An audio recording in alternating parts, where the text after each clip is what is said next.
Uh, Thank you to all the panelists for being a part of this.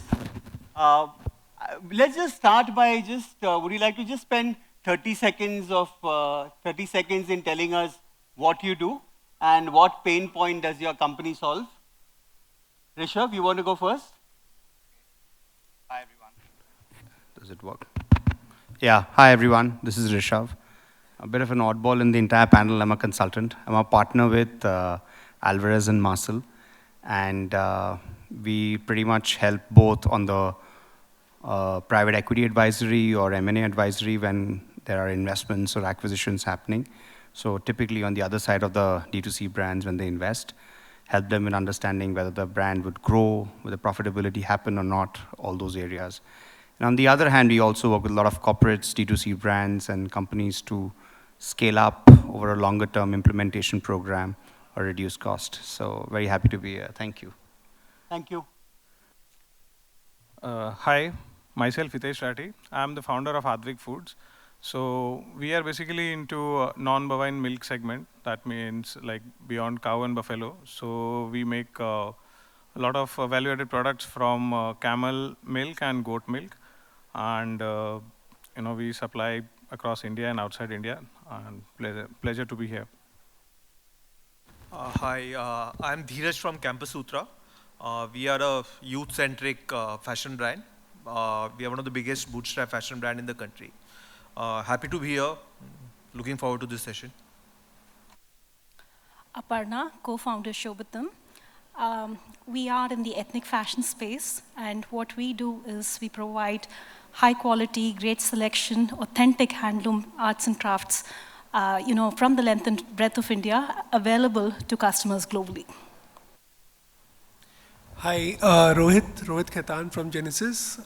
Ginesys is a retail tech solutions provider. We provide ERP, point of sale, e-commerce, order management, and other solutions to manage businesses online and offline for various Indian brands across the spectrum from D2C to Omni. Hi, I'm Sandip. I'm a director of PwC India. So we are working in majorly in 4 segments: industrial products, retail and consumer space, healthcare, and on FMCG sectors. And I lead the e-commerce part of it in India. Hi, my name is Anurag. I'm the co-founder of Pilgrim, which is a skincare, hair care brand, and we offer world's most powerful ingredients to solve Indian skin concerns and hair concerns. Hi, this is Alisha. I'm Vice President Marketing for Superbottoms. I take care of the key category there. We are a brand of sustainable baby diapering products. So our diapers are reusable.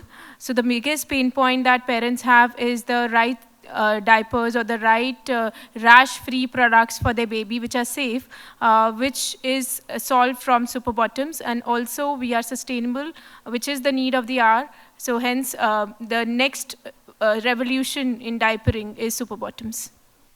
Thank you. I think I'll ask by asking Aparna and Dhiraj first, because and my question is this, that for a long time D2C brands have been doing well, and every brand with the kind of size that you both are growing at, people say that after a while D2C has to go and start occupying a physical space, and that's the only way you can grow. What is your view on the business? I mean, they say that if you can continue to retain profit, but profitability doesn't grow at the same pace that it used to in the initial stages, especially for some of you who are very profitable. Do you think there's still ample headroom to grow in the D2C space, or do you think to change the trajectory of your revenues, you need to start embracing the physical space today? So I think basically the new buzzword around going offline, right? I know this might be a little controversial, but अभी तो काफी कुछ investors के लिए हो रहा है. मतलब that's the way I see it. कि यार online grow नहीं कर रहा तो obviously you do offline, and that's how you show numbers, right? We embarked on the offline journey 4 years back, and for us offline has never been about achieving numbers. It is about being relevant to the customer, right? So for us, when we started our offline journey, and now we are in about 500 locations across Shoppers, Central, Brand Factory, Trends, and all of that, it was about being or kind of coming in the consideration set of a customer who's walking into a shopper's shop and is looking for a, I don't know, hoodie or jacket or whatever, and he sees your products with the Jack and Jones or UCB, you start becoming more relevant for that customer. So that was the idea when we started offline. I'm still not very convinced that offline is the answer for growing revenue. Offline is a very, very different business, and at least that's what our experience has been, than online. The expertise that is required to run an online business, the skill sets that your company builds, is very, very different from what you require to run offline. In fact, in a lot of things, they are contradictory, right? Just to take an example of fashion. In online, you have the ability of kind of, churning your styles faster, being more relevant to the customer, being agile. But offline, you have to plan your inventory 18 months in advance. Online, you want to consolidate your inventory. Offline, you're sending it to 1,000 locations. Online, you want to pick up trends fast and kind of, be able to change and get that input and all of that. Offline, that's not possible. So if you see, a lot of offline guys, say a Shopper Stop or Lifestyle, they have not been very successful online. And a Myntra, while obviously they are the gold benchmark in online, whenever they have started stores of Roadster or some of these other brands, as far as I know, they have not been as successful as a Shopper Stop. Right? So they're two different animals, they're two different beasts. Just doing offline to kind of drive revenue, I don't think is the right strategy of going forward. You obviously have to be relevant to the customer, you have to show your assortment, both online and offline, but just using offline for driving number, I think is a bad strategy, one. And offline growth is very, very slow. Unlike online where you can go from X to 10X, if you get certain things right, offline that does not happen. And I can say that with a certain amount of authority because I started my career with Walmart, I spent 6-7 years there. And it's a very slow game, it's a, it requires that drill. So no magic happens on offline, right? So it's I think you need to be very clear in terms of what is the motivation of going offline. And if it is the right motivation, it will work. If it is just about कि online में growth नहीं आ रहा, ROAS गिर गया है तो offline कर लेते हैं, I think that's calling for trouble. I like that logic because I'm a bred in the wool physical retailer. I found online very complicated, and from what you tell me, it is different for you. So it's interesting. Aparna, what about you? Yeah, so you mentioned complicated, right? So our customer base, so we have a very different business model. Our customer base is 95% international. So, had we been restricted to a brick and mortar model, we would not have been there, right? So what do we do? How do we break that barrier for the customer to go from a traditional, see, touch and feel kind of a look to, shopping from their home? We make the customer journey very, very seamless, right? So for example, somebody in Sydney at the comfort of her home, she's wanting to shop for her wedding. She's able to share options with her mom, let's say who's somewhere in India, right? With a brick and mortar store, it's not so easy. She's able to shop, she's able to order a blouse for herself, we're able to tailor it and send everything within 3 to 5 days. It's as good as it can get, right? So we make the customer journey very, very seamless. And one thing in that industry, there is, especially in the handloom, arts and craft space, is very less penetration of technology. And I think that's where we are really disrupting. I worked for Microsoft for 10 years. So, one of our strengths is really deploying a rich technology stack. Not just making the front end easy for the customer, but making it, very easy, very, optimal and efficient on the back end as well. So let's move from fashion. I mean, we've got Aadvik, we've got Superbottom, we've got Pilgrim, FMCG, beauty and personal care brands. Your segment is very different, and as I spoke to you, I was surprised that none of you really have a subscription model in place, or maybe I've got it wrong, but tell me what are your daily concerns as far as profitability is concerned, and what is the challenge in getting a robust business model in your category? You want to go first? Yeah, sure. So I think our category is blessed with extremely good gross margins. Most players in the category will operate between 55-60% going up to 75%. Even the players who offer good quality, we also operate at a 70% plus gross margin profile, which means that generating a healthy CM2 at a channel level is normally not a challenge.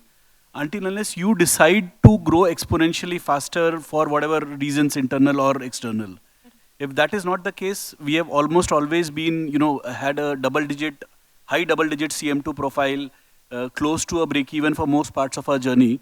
Having said that, I want to jump in on the offline conversation which was happening. I think and this is, from our experience in the BPC category, fashion category and clothing apparel could be very different. It really depends on the growth aspiration of how large the brand wants to be. Today, online is clearly offering the opportunity to be at least a couple of 100 crores if there is a PMF which has got established, if there is consumer love, if the product is getting well accepted across the length and breadth of the country.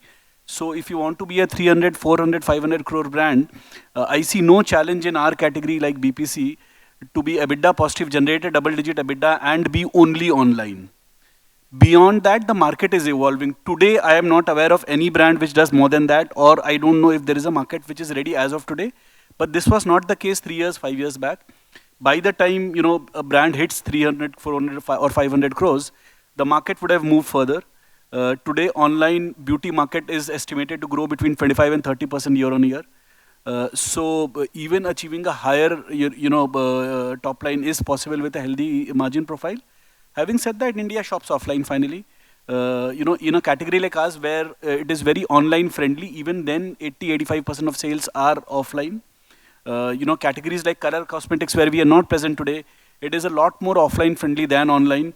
Finding out the right foundation shade, and the women in the audience will understand this better, is such a task even when brands are offering 10, 15 and 20 shades, right?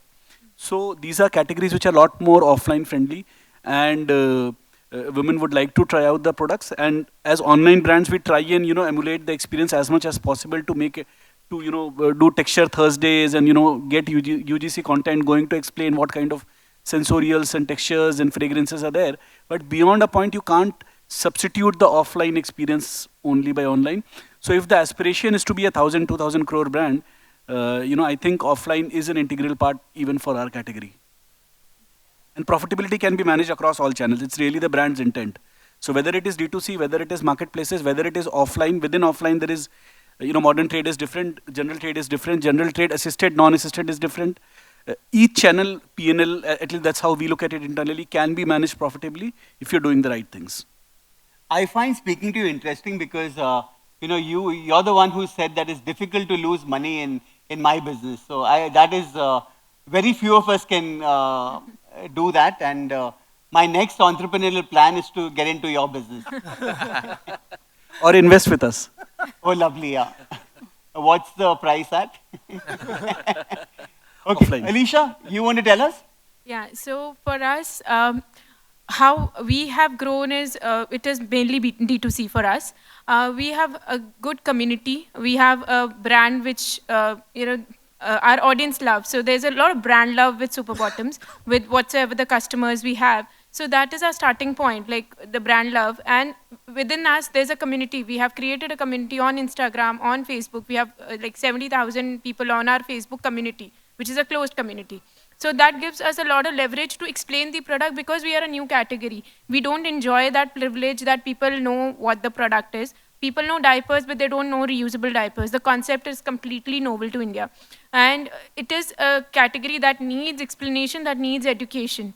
So for us, it is important to create awareness. And even if we want to, keep our CM2 positive, at times we have to spend. Because if we don't spend, there's no one else creating category for us. We are the category leaders, we are the category creators. So that from that point of view, we have to spend.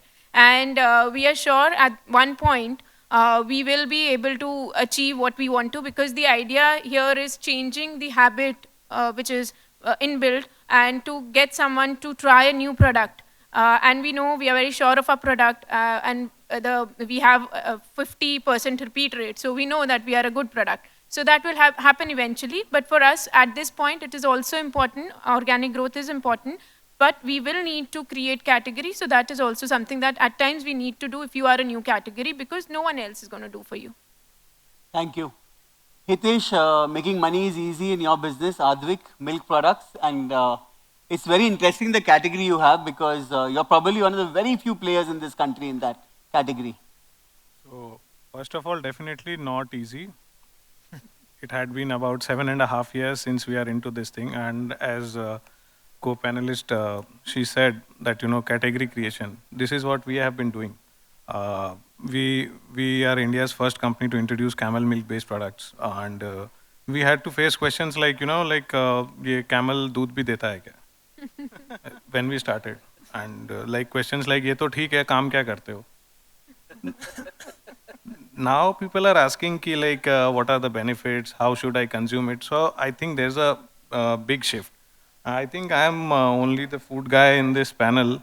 So changing food habits is very difficult. You need to have some patience and perseverance in order to, make that possible, that, you are just able to sustain yourself.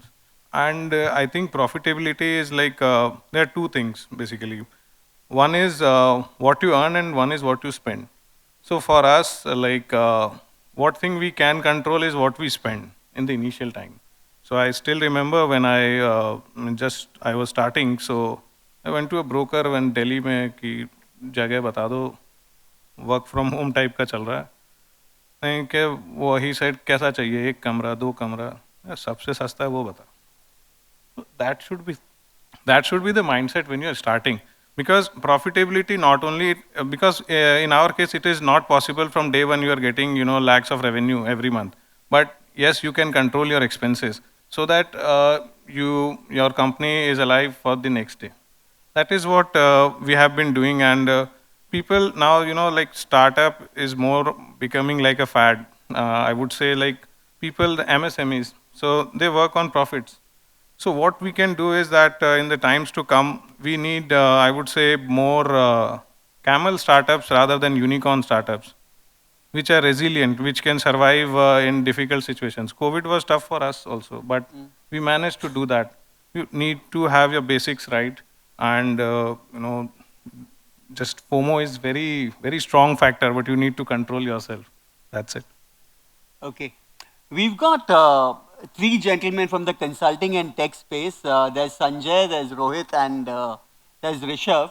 And my question to you is, you obviously work with a wide array of clients, and what are you seeing in terms of your client base? What is it that drives profit? What are those clients doing better? And what is the kind of advice that you give to these clients? Because I know when you're in consulting, you often give advice to clients. Clients absorb everything, they pay your bills, and they almost never execute on those plans, Those all become beautiful PowerPoints which are, headed over to all the heads of department, and, but I want you to tell us a little about your experiences in this space. Rishav, you want to go first? Okay. All right. Sanjay, you want to go first? I'm Sandip. Sandip, sorry, you want to go first? I can. So I'm going first, okay? Yeah, go ahead, yeah. Yeah. So that's a very tricky question, first of all, and I represent the tech part of e-commerce implementation, and I work with our strategy partner who shows all the fancy PPTs to all our customers that the revenue will become 5x, 10x, all that, and I am the responsible person who make that happen. So somebody commits and somebody has to execute. Executor is me. So what I have seen as I work on different verticals and I see how D2C is becoming sometimes stagnant for some of the brands because they are not understanding the meaning of D2C. So D2C is not about having a channel. It's not about just a website bana diya or mobile app bana diya and you are done. So as she told that it starts with trust. It starts with brand trust and love. Then you get the first party data, which generally is the main main blocker of having a D2C channel, that you do not have to trust on any third-party data. Third one is digital marketing automation. People does a lot of nudges, people create a lot of digital marketing campaigns, but they do not know how to do that automatedly so that you can create that right nudge at the right moment. And the last one is that having a proper customer experience. So across all the verticals, wherever I have seen that customers have faced this issue that they have not got profitability, they actually have no business model or no purpose of making that D2C brand. And another thing which I've seen as D2C brands have some niche categories at times, like razor category, cosmetics category. So when one particular business model becomes very successful, So many competitors start coming. So if your audience is limited, then there are a lot of people trying to get the same pie from you.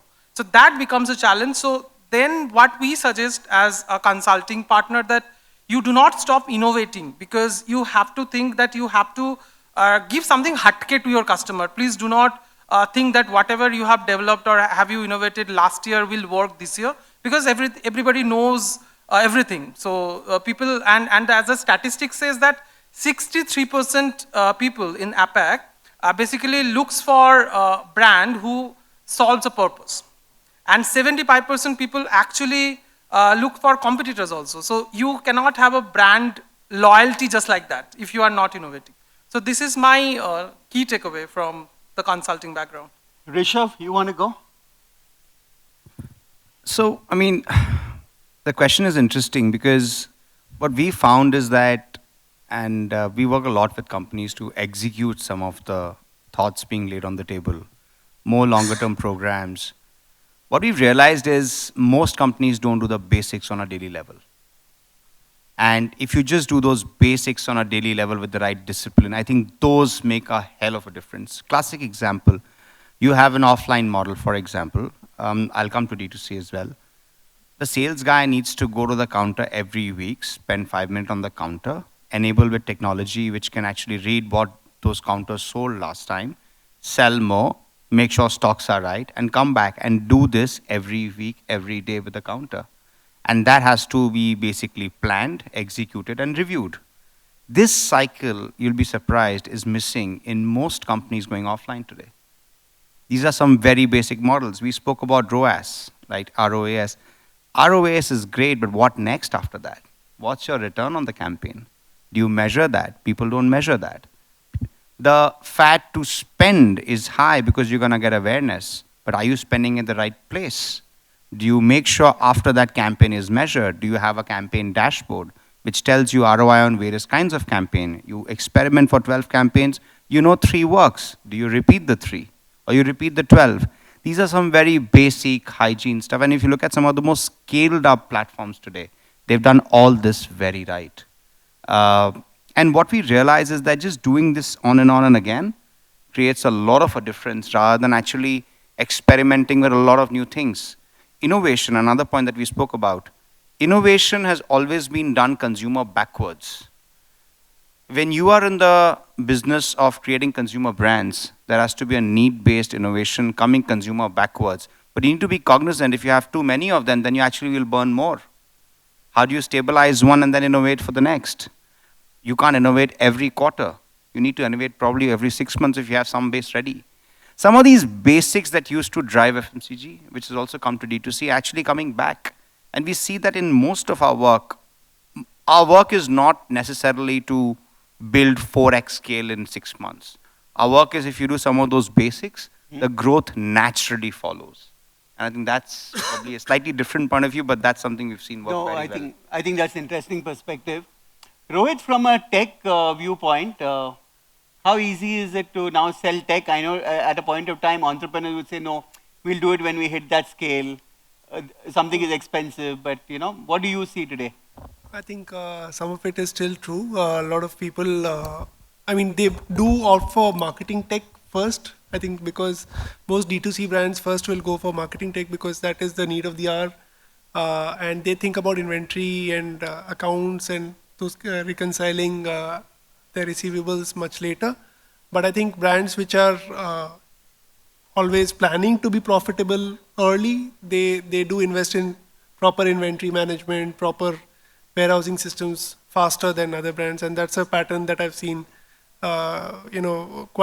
repeat quite often with successful brands. So I can give an example of a brand which started offline, ventured and started their D2C brand. They became pretty successful. They're doing more than 100 crores online right now on their own platform, mostly essentially. And their main business model is around focus on the customer and what the customer wants. I think brands which have not done so well, they start treating the consumer more like a Google algorithm that, okay, if we optimize for this keyword and if we optimize for that and so on, and we bring this consumer.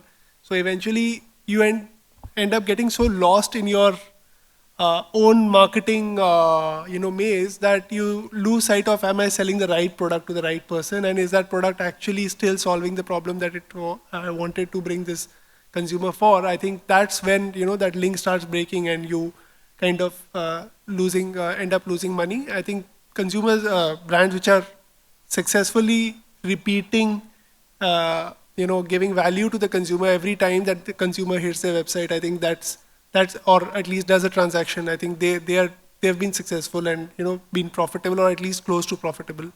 That's key. Super. One of the questions I want to ask the entrepreneurs here is, there's a lot of emphasis that you always pay in terms of marketing school, build the brand, build the brand. But out there, when you're in the digital space or you're in the marketplace, it's almost like a dog-eat-dog kind of a space, because everyone is competing on price, And so how do you as entrepreneurs balance that this is the kind of investment I need to do on branding, and this is what I need in terms of ROS and, final throughput? Dhiraj, you want to go first because you have a large array of brands in your portfolio. Yeah, sure. So the basic tenet is, we strongly believe that at certain price point, everything will sell, right? Idea is आप 100 रुपए में shirt बेच रहे हो या फिर मतलब at certain तो कुछ भी बिकेगा. The equation needs to make sense. Or if you are spending 500 rupee to drive 200 or 300 rupee of sale, it will sell, right? But does that make business sense? So that's one. And second, I think especially online or overall, taking the price route is a short way of self-destruction. I mean, this is what we have seen. If you look at fashion brands, especially in India, over the last 10 years, I cannot think of maybe more than 5 brands which have survived for 10 years, right? The new age brands. There are brands which come, do 50 crores, 100 crores, and then just wither away, right? But if you just look at a 10-year horizon and see how many brands have hit scale, when I say scale, at least 100 crores plus, and have sustained for the last 8-10 years. I'm sure across categories, men's, women's, सब कुछ मिला के भी 5 से 10 भी ज़्यादा 10 नहीं होंगे. So, pricing cannot be a cannot be a strategy to gain market share. We are not in the network business. We are not in the business where there can only be one Flipkart or one Amazon. Even Zara in Spain has a less than 10% market share. So most of the D2C brands, no matter what category you are in, you're not going to have a 50, 60, 70% market share. It is always going to be in fashion, maybe, in single digit, in maybe beauty personal care, it may be 10, 15, 20%, but it will not go beyond a certain, percentage point. So there, making the business kind of make sense is more important than just revenue and just kind of reducing price and all of that. And being bootstrapped, we never had the luxury of throwing money either on discounting or on advertising. So, यदि 100 रुपए का बेच रहे हैं तो उसमें 10 रुपए बनने चाहिए. I mean, that's the basic premise. And then you make the other things in the equation work. You make the price work, you make the product cost work, you make your marketing work, and you make your other cost structures fall in place.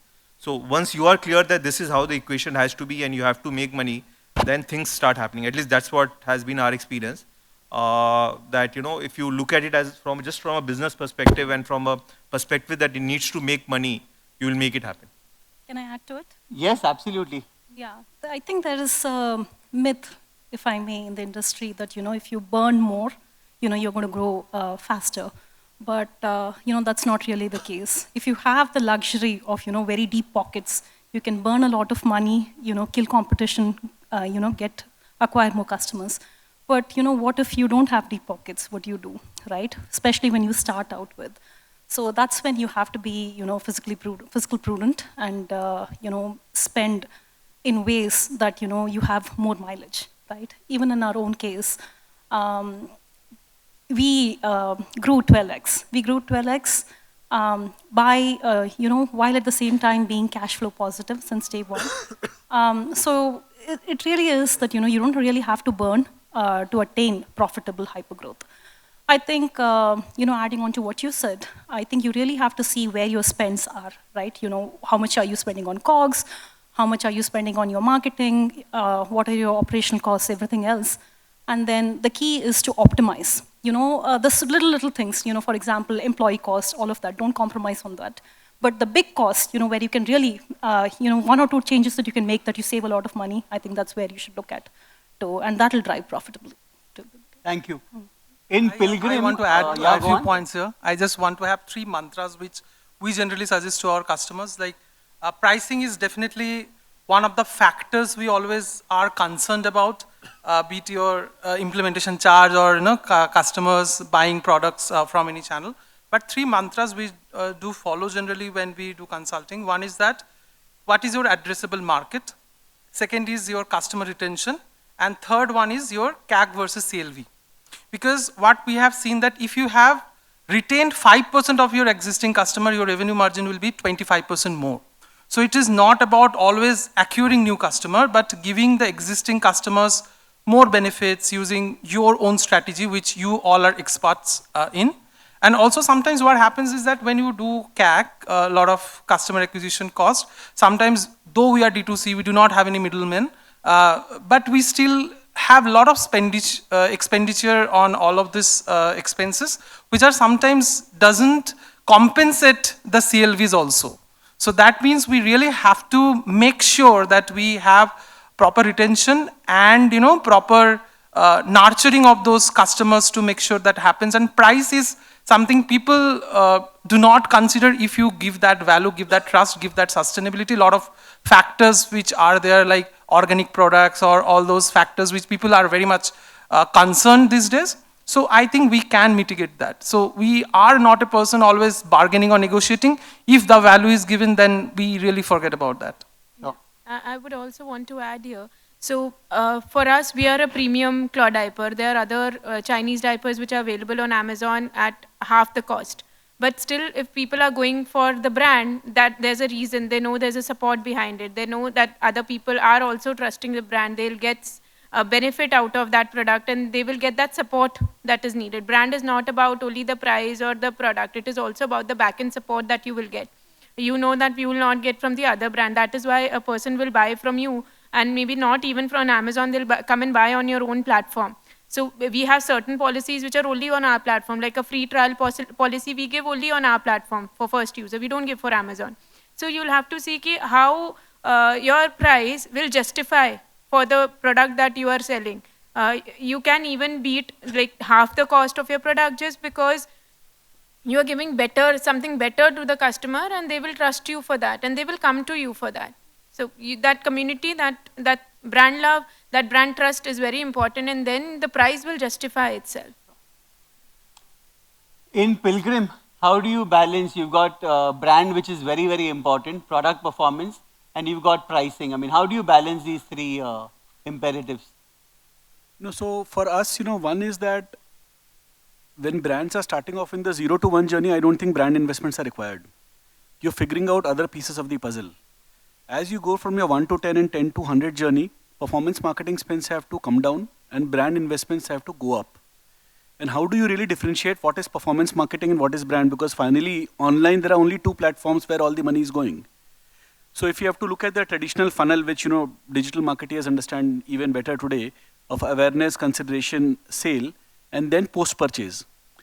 Performance marketing will optimize for the audience which is in the bottom funnel and a little bit in the middle funnel. Brand spends will get spent equally across the funnel. So it will not only open your top funnel, it will reach out to audiences which are not aware about the brand and which is not looking to make a purchase of the category, forget of your brand today. It will reach out to the middle funnel, it will reach out to the bottom funnel, and it will also reach out to the past purchasers with equal intensity. While one of the primary goals for most brands in the growth stage will be to drive awareness, and there are good surveys available. Earlier, these surveys were a lot more expensive because these were done offline. But now for a couple of lakhs, you can measure brand awareness scores, and there are some technical jargons like Tom score, Spont score, all of those. As you grow on your journey from 1 to 10 and 10 to 100, some of these score tracking becomes very important. And not just awareness in terms of what the brand, whether the consumers know about the brand, but also what do the consumers think about your brand and what are the associations they have with the other brands versus what are the category associations they have. For example, for beauty, if consumers are today saying, I want natural products or I want high efficacious products, and there could sometimes be a dichotomy. Where is the competition placed and which is the attribute you want to stand for vis-a-vis what is important for the consumer? For example, if the consumer is saying price is the number one criteria for me, then you would rather stand for price. It's not the case. For most categories, price is never the number one criteria. There are other criteria which overshadow. So your brand spends have to get measured over a period of time. We typically do it twice a year. Performance marketing is easier because you can measure it on an hourly and a daily basis. And there is some overlap, obviously. Performance marketing will also lead to some awareness, some consideration and all of that. But these can largely be segregated and they have to be looked at separately. We have dedicated brand marketing budgets on which we don't measure ROAS. And to give you a sense, today, earlier it used to be as high as 20-25% of our top line. Now it is 10 to 15% of our top line. That is looked at very differently. And it will lubricate the performance marketing funnel over a period of time, but that's not the primary intent. The primary intent for us for this calendar year is to drive awareness, and those measures can be made using certain brand tracks. So linked to that question, and this question is open to all, I think in D2C, we're always talking of ROAS, we're talking of cost per click, customer acquisition cost. Do we need to start looking, I know these are very important metrics, but there are lots of other things, free cash flow, full margin sales, inventory turns. What are those other KPIs that you also look at in your own businesses, which you feel are as important? So I would go first. I think for any bootstrap company or when you're trying to be profitable, so cash flow is very important, first of all. And second thing is that inventory, what you are holding up. So in case of fashion, I think perishability is not an issue, but in case of food, it is there. So how do you manage that? So that is something which helps you to become better what you are right now, because ROAS and that thing, it's very trackable. Other things we need to take care of, like FIFO needs to be followed. For example, in food, you cannot sell older product, things like that. Dhiraj? Yeah, I think you need to go a little closer to the mic. Yeah, sorry. Especially fashion, right? Fashion business world over is made or broken by inventory, right? There used to be a company called Wankel in China. Show of hands, anyone knows about Wankel, heard of Wankel? Yeah. At one point of time, it was bigger than Alibaba in China, right? The valuation of Wankel was in billions of dollars when, Alibaba was less than $1 billion, right?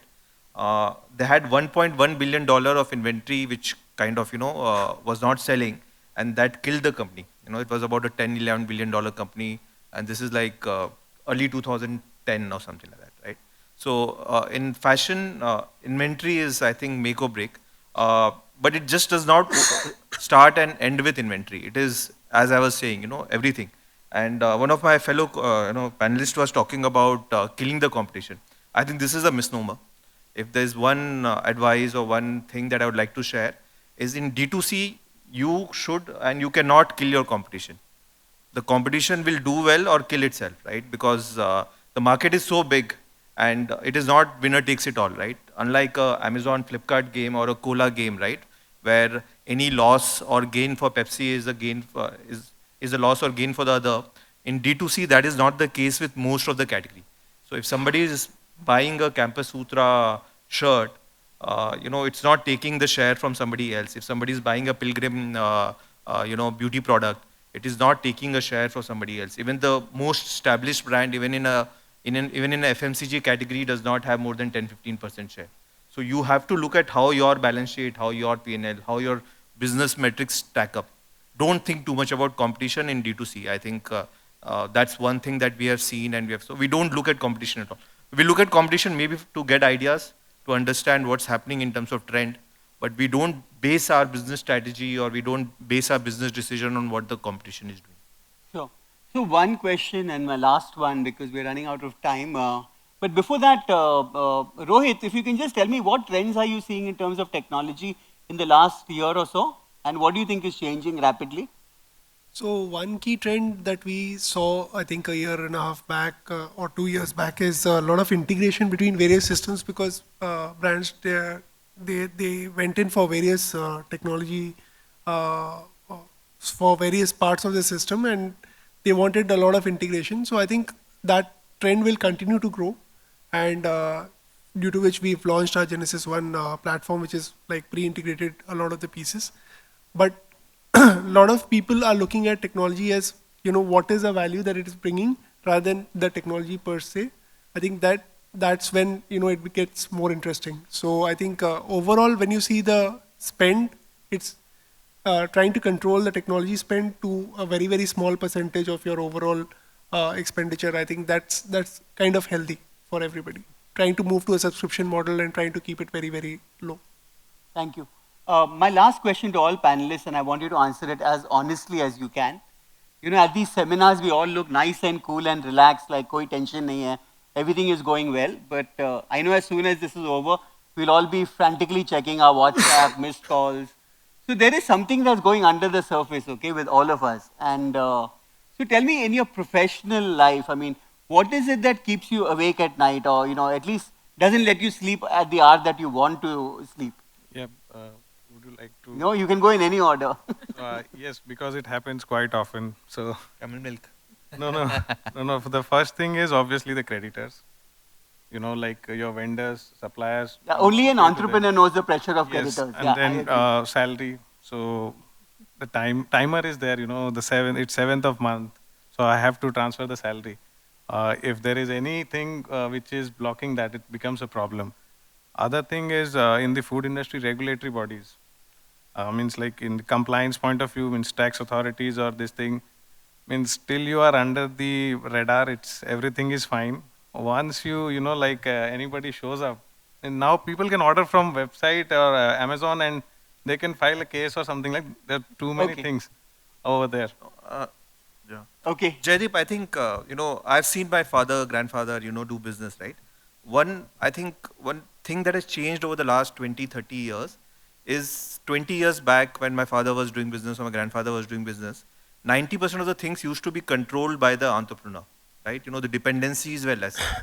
Especially in the kind of business that we are in, I think the clock has turned. 90% is dependent on Zuckerberg uncle, it is dependent on Mr. Kalyan, it is dependent on, XYZ, So the number of things that you control as an entrepreneur has completely changed, right? So I think what lets you sleep is, you can't let your sleep cycle be defined by the business. If you do that, you'll burn out. I don't think you can survive in this high pressure environment ever. I still tell a lot of my friends who want to get into business that, and I have spent 6-7 years in corporate world. Maybe I was earning 1/10 of what I'm earning now, but life was much more peaceful. So unless until you're like really passionate and you want to do this, don't do it for money. It's very, very taxing. 90% of the things are not controllable, especially in the kind of industry that we are in. They are dependent on the outside where you have zero control. So unless until you are really, really passionate and this is the only thing you want to do, don't get into business.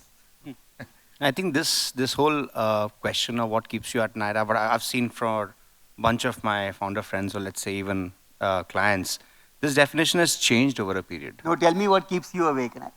So for me, for example, when I run my business as a consulting partner, for the biggest thing is how do I keep up with the change? Because every time you meet a new person, you realize that the problem statement has changed, which means you need to adapt. Classic situation, people talk about AI, technology, all of that, which is making us as knowledge partners more redundant. How do you keep up with that pace is the biggest threat that we have, and that keeps us awake, honestly speaking. And that's what I said, the definition has completely changed from what it was a problem statement, let's say, 12 months back to where you are now. So I think that definitely keeps us out. Okay, I think we've got a minute and a half, so we're just in time. I'll keep my answer very simple. Yes. Very straightforward. Our operations happens in India, but our customer base is global. That's what's keeping me away. Very simple. And my point is that I have nightmare once this flashy PPT was shown and I have to deliver. For us, the biggest focus area is the team feeling aligned and motivated what the company's vision is. I think there's too many things. There are too many things I can't even point out at one, but there are so many things that get on in your head. But at the end, you realize that you have to sleep also for the next day. So I think sleep is important. Just sleep. I sleep for 8 hours. I don't miss my 8 hours. So that is very important for me to get ready for the next day.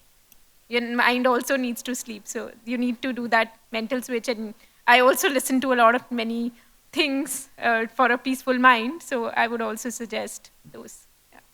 Rohit, you're trying to avoid the question? No, I'm not. There are so many answers. Solving for the next customer challenge, I think, because in technology, it's like every day the landscape totally shifts. So it's the way to solve it also shifts. So I think when to solve it and how to solve it is a very tricky problem, and that keeps us awake, keeps us going as well. I think we've got 12 more seconds. Thank you, each one of these of you for being here. Thank you, the audience as well. We might have time to take a couple of questions, quick ones, yeah? Because I think time is of essence. Yes, ma'am.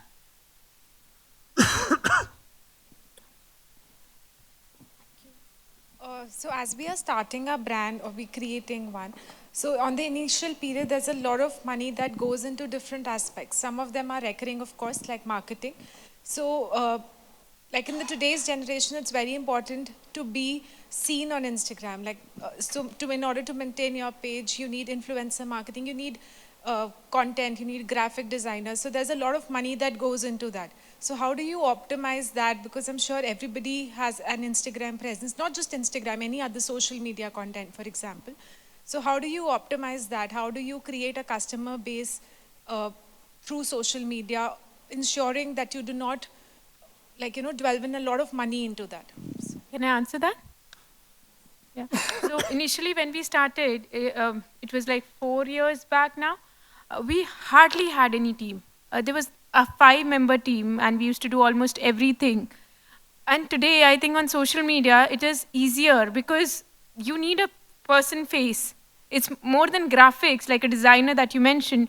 More than that, you need actual face. You need product in action. That is so easy that you guys can do on your own. It is easy to do. It's the time that you need to do that. You need to take out that time and do it. But otherwise, I think from the cost perspective, it is easier to do on your own. And also in case, there are freelancers, if you want to just freelance one thing, you don't need to hire a high-end resource. There are so many freelance tools also available. There's Canva, there's so many tools out there that are available today to get this small things done for us. I have another answer here.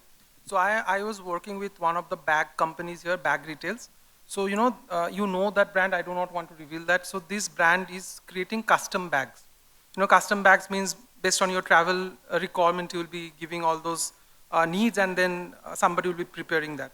That idea came from their social media. And so that's how one business model was built because of the exposure of the customers directly to the brand. So that's very important. Yeah.